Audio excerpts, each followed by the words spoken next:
I never thought my marriage would end over a dog, but there we were.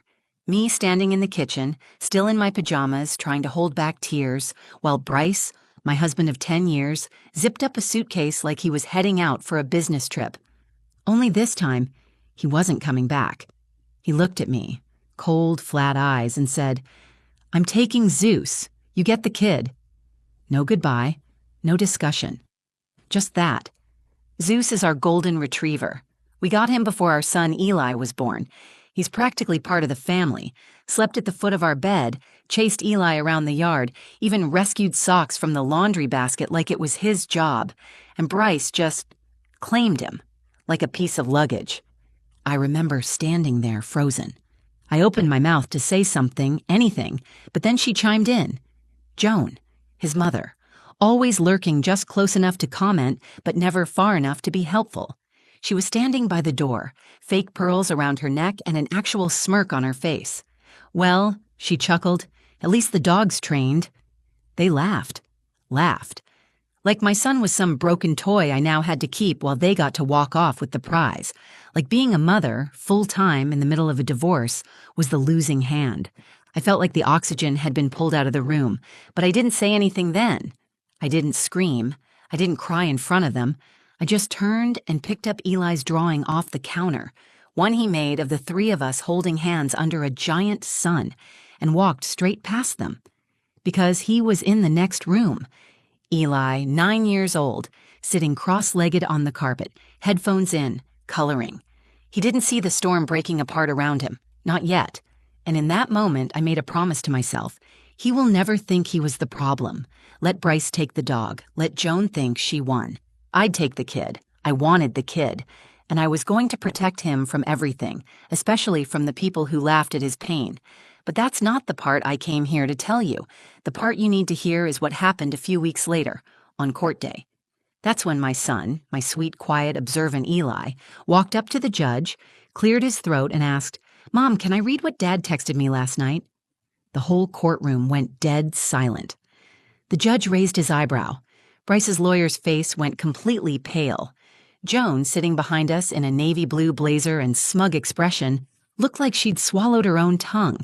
And in that moment, right there in front of everyone, Eli held something more powerful than any lawyer ever could. The truth. He was just 9, but he knew.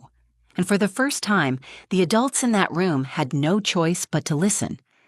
But let me take you back to the beginning, so you understand why that moment changed everything. Because it wasn't just one bad fight. It wasn't one toxic comment.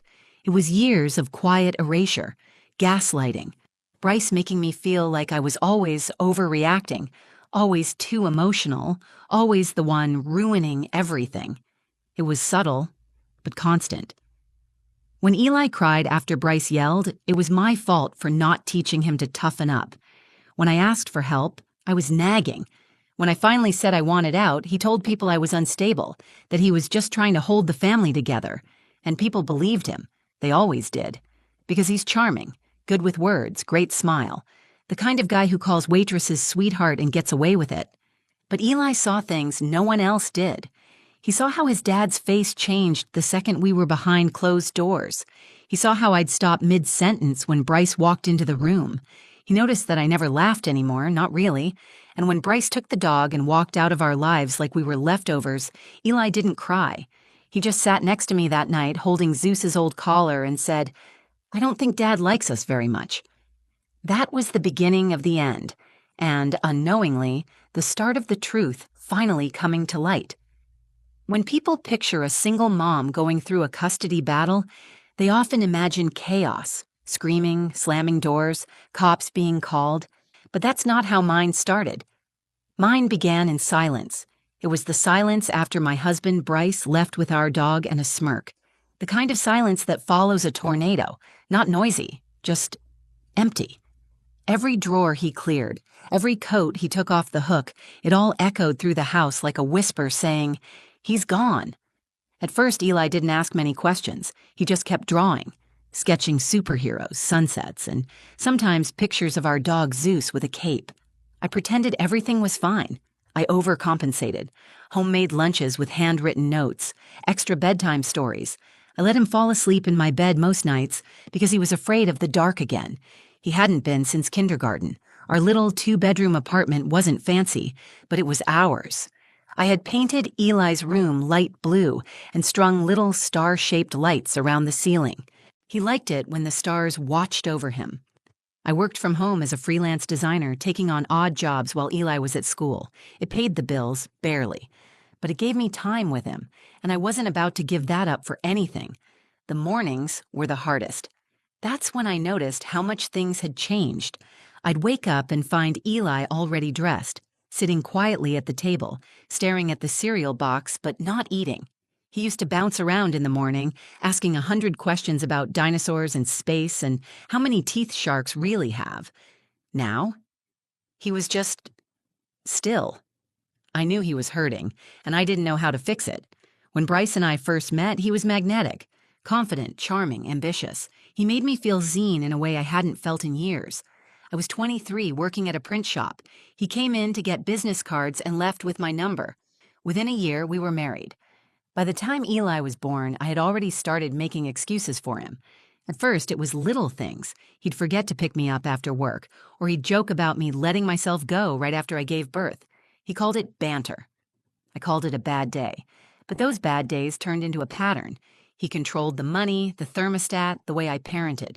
When Eli got a cold, Bryce accused me of letting him get soft by letting him rest. When Eli got scared after a nightmare, Bryce told him, "Boys don't cry." That's when I started sleeping with the baby monitor on, even when Eli was 6. Not to hear Eli, he didn't cry out anymore, but to hear Bryce. People didn't see that side of him.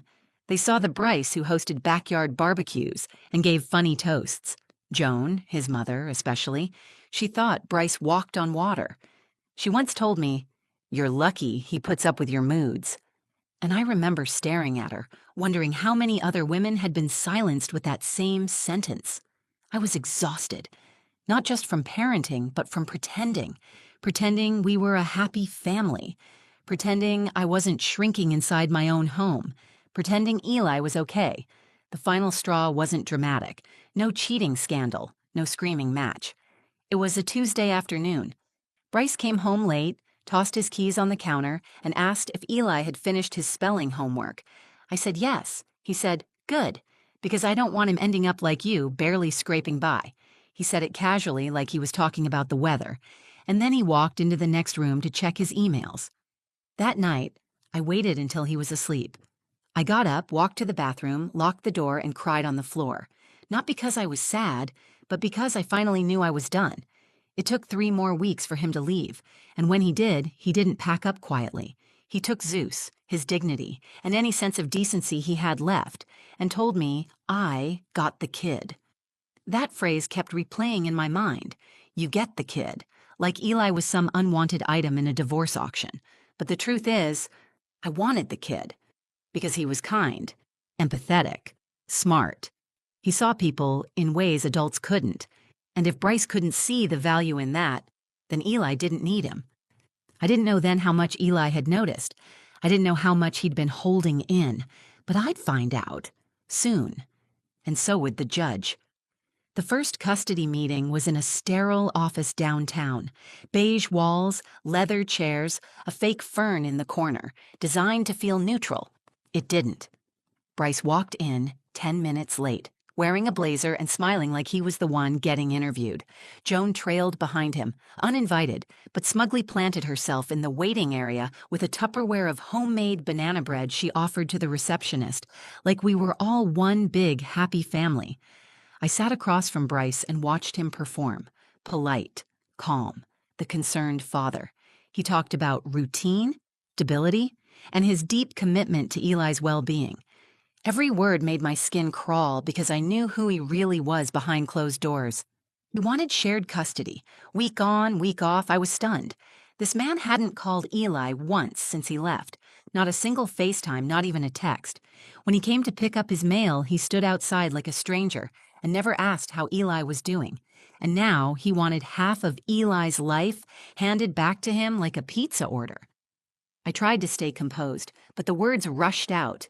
He doesn't even check on his son. He doesn't show up. Why does he get half? Bryce leaned back and smiled. because I'm his father.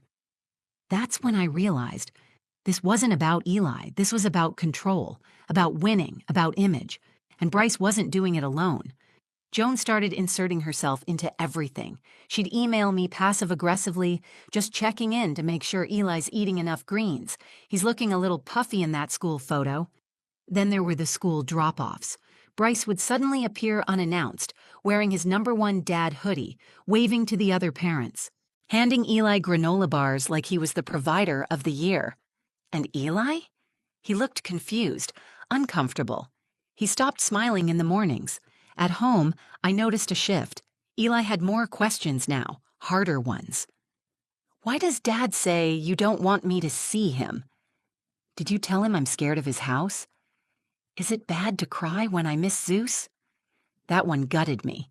He missed the dog so badly he'd started drawing Zeus into family photos, except now Zeus was always standing between me and Eli, almost like a protector. One night, Eli came to me and whispered, "Dad told me not to tell you, but he says you cry too much and I'll be messed up if I live with you all the time." I sat down on the floor in the hallway and just held him. I didn't cry, I wanted to, but I couldn't afford to give Bryce that satisfaction. Instead, I documented everything. I kept a journal, saved screenshots of every manipulative message. I made copies of the few emails Joan slipped up and sent directly. Things like, "If Eli doesn't learn discipline, he'll end up like your side of the family." Meanwhile, Bryce was getting bolder. He started sending Eli texts like, "Your mom says no again. Surprise." Or, "Wish I could see you more, but your mom wants to keep you away." It was textbook alienation. But trying to explain that to a judge, it felt like trying to prove a ghost existed. My lawyer, Denise, was careful but honest. She said, "Unless there's abuse or something solid on paper, judges like balance. They won't favor one parent without evidence." Evidence. That word haunted me, because most of the damage Bryce did wasn't through bruises or threats. It was through tone, through lies passed like candy, through erosion. Eli was being eroded. Still, the court date was set. I had 2 weeks to prepare. I spent every night going through our text chains, organizing dates and entries, building the quietest case of my life. Then one night, I went to check on Eli and found him sitting up in bed, his face pale, holding his tablet. "Mom?" he asked, his voice small. "I don't think Dad meant for me to see this." He handed me the screen. I scrolled through the messages, my stomach twisting with every word. There it was, in black and white. Bryce texting someone, his new girlfriend maybe, ranting about how Eli was soft, how he'd get him fixed once I get more custody. And the worst one, "Can't wait to be done with that brat so I can get my real life back." Eli looked at me, eyes glassy, and asked, "Is it my fault he doesn't want me?" I felt my entire body go cold. "No," I said. "No, baby, you didn't do anything wrong. You're perfect. Your dad is the one who's broken." That night, I knew we had our evidence, not just for the judge, but for Eli. He deserved to be heard, and soon he would be. The night Eli showed me those texts from Bryce, something inside me shifted. Up until that moment, I'd been fighting to survive the storm, but now I wasn't just reacting. I was ready to fight back.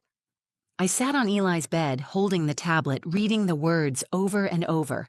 "Can't wait to be done with that brat so I can get my real life back. He cries like a baby, just like his mom. Useless." He had sent them to Eli by mistake, meant for someone else. Maybe the woman he'd been seeing, or one of his buddies he shared his poor single dad sob stories with. But now it was too late. Eli saw it, and so did I.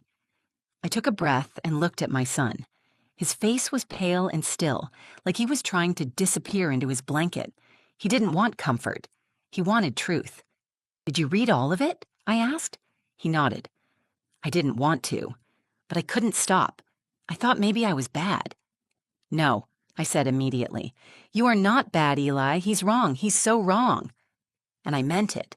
Every word. This wasn't just about getting custody anymore. This was about breaking a cycle, making sure Eli didn't grow up thinking love was something you had to earn by being quiet, by pleasing people who didn't deserve you. So I printed the screenshots, labeled them by date, and backed them up on a flash drive.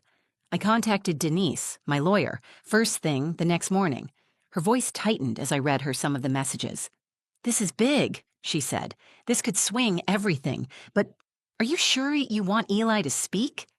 That stopped me cold. I hadn't even considered putting him on the stand. The idea made my stomach twist. He was just 9.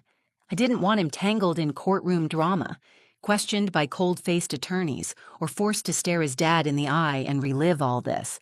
But then I remembered something he said after Bryce left.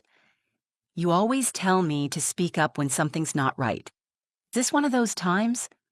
He wanted to speak. That was the difference. So I sat him down at the kitchen table with some juice and graham crackers and asked gently, "Eli, you don't have to.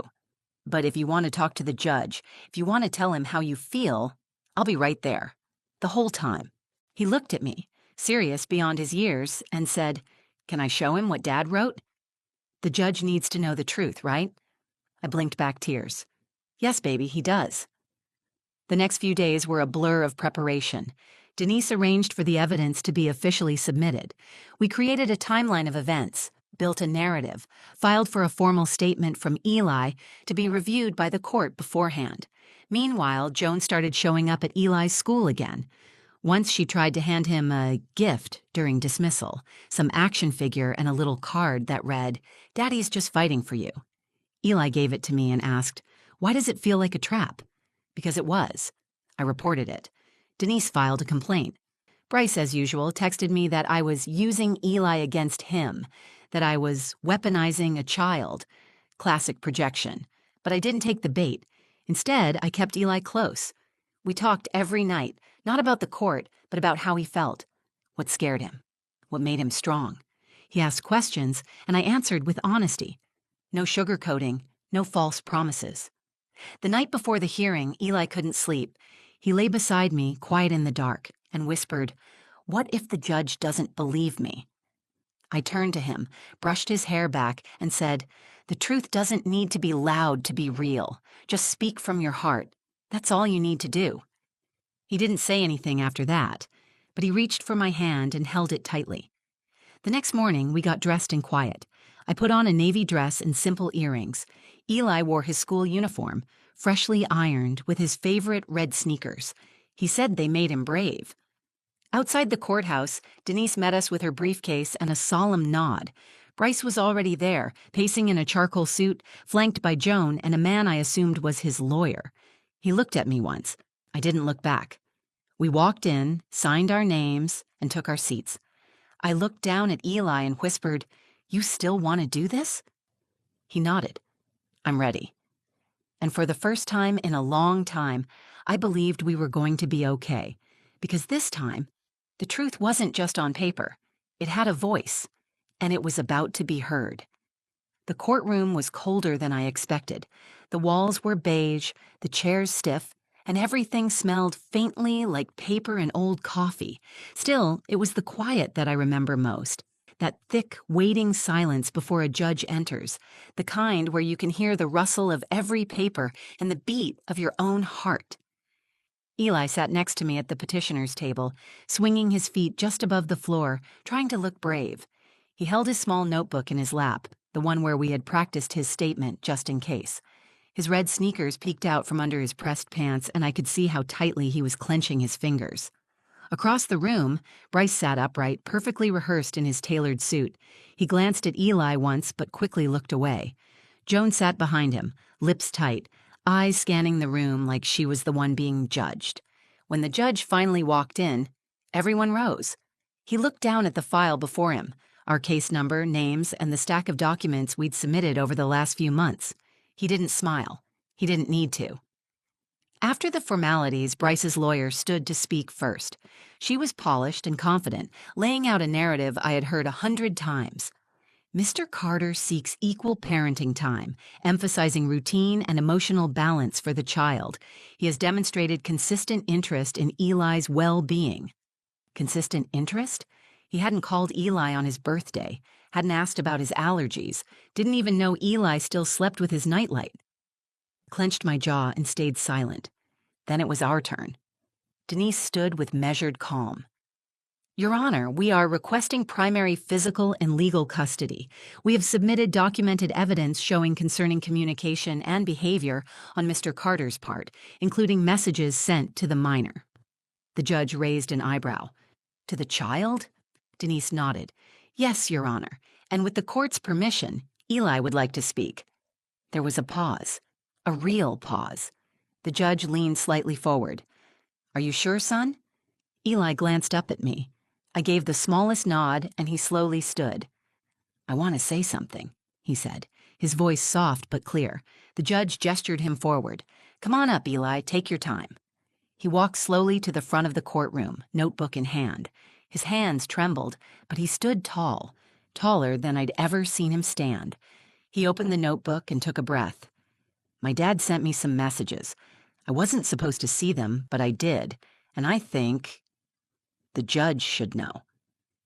The room went still. Denise handed the bailiff the printed screenshots. The judge flipped through the pages as Eli read the words aloud from his copy.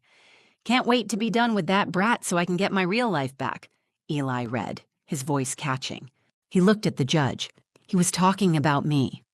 A gasp came from somewhere in the gallery. Joan shifted in her seat, suddenly pale. Bryce's lawyer turned to him, her mouth slightly open. And Bryce, he just sat there staring at the table, jaw clenched like it might break. Eli kept going. He cries like a baby, just like his mom. Useless. He looked up again. My mom doesn't cry all the time. She's strong. She helps me when I'm scared, and I'm not useless. Silence. The judge folded his hands. Thank you, Eli. That was very brave. Is there anything else you want to tell me? Eli hesitated, then said, I don't want to live in a place where I feel like I'm a problem. I just want to feel safe. And that was it. He walked back to me, and I pulled him close, whispering, You did perfect. He nodded into my shoulder, holding on a little tighter than usual. The judge cleared his throat and looked directly at Bryce. Mr. Carter, he said, his tone sharpened, do you have any explanation for these messages? Bryce started to speak, but his lawyer quickly interrupted, requesting a brief recess. The judge denied it. I've seen enough, he said firmly. The court's responsibility is to act in the child's best interest, and based on the documentation, testimony, and this child's incredible honesty today, I'm awarding full physical and legal custody to Ms. Carter. I didn't cry. Not there. I just closed my eyes and breathed. Bryce didn't argue. He just stared at the floor, cornered by his own words. Joan stood to leave before the hearing was even adjourned, her banana bread optimism gone. And Eli? He reached for my hand and smiled. Can we get pancakes now? He whispered. I laughed, finally. Absolutely. We didn't talk about the courtroom on the drive home. Eli rolled the window down and let the wind rush through his hair like nothing had just happened. Like he hadn't just exposed the darkest side of his father in front of a judge and a courtroom full of strangers. Like he hadn't just changed the course of both our lives. But that's how kids are. They're built to bounce back even when they shouldn't have to. We stopped at a small diner on the way home. Pancakes, like I promised. He ordered his with whipped cream and chocolate chips. I got coffee and didn't touch it. I just watched him. Every little detail. His tired eyes, the way he used his fork like a spoon, how he laughed when the syrup bottle squeaked. For the first time in months, maybe longer, he looked peaceful. I did okay? He asked mid-bite. You did better than okay, I said. You told the truth. That's the bravest thing anyone can do. He smiled wide, mouth full of pancake, and went back to eating like he'd just won a trophy. And in a way, he had. The final court documents came 2 weeks later, full custody granted to me. Supervised visitation only for Bryce, pending a family therapist's evaluation and ongoing monitoring, which meant he wouldn't be seeing Eli for a long time, maybe not at all unless he made drastic changes. He didn't. Instead, Bryce disappeared from our lives almost overnight. No calls, no texts, no appeals. His lawyer dropped him. Joan never reached out. The last we heard, he'd moved in with someone new across the state and was starting fresh. I guess that's what cowards do. They run. At first, I kept waiting for the other shoe to drop. I thought maybe he'd find a loophole or try to twist things again. But the silence held. And in that silence, something incredible started happening. Eli came back to life. He started drawing again, not just little sketches, but full comic strips with bold colors and wild characters. He made me the hero in one, a cape-wearing mom who saved the day with waffles and truth. I hung it on the fridge like it belonged in a gallery. He began sleeping through the night. No more creeping into my bed at 2 a.m. with nightmares. He laughed more. He asked questions again about space and the ocean and whether dinosaurs had belly buttons. The sparkle was coming back. And me? I started breathing again. Real, full breaths. I took on new clients, worked better hours, and started putting money aside for things like soccer cleats and piano lessons. Things I couldn't afford when every dollar went to legal fees and therapy. I even joined a book club. Nothing dramatic, just women like me. Tired but healing. Strong in ways we hadn't known before. People sometimes ask if I hate Bryce. If I'd take him back to court if he ever tried to show up again. The truth? I don't hate him. I don't have space for that anymore. What I feel is sadness. For the father Eli could have had and never did.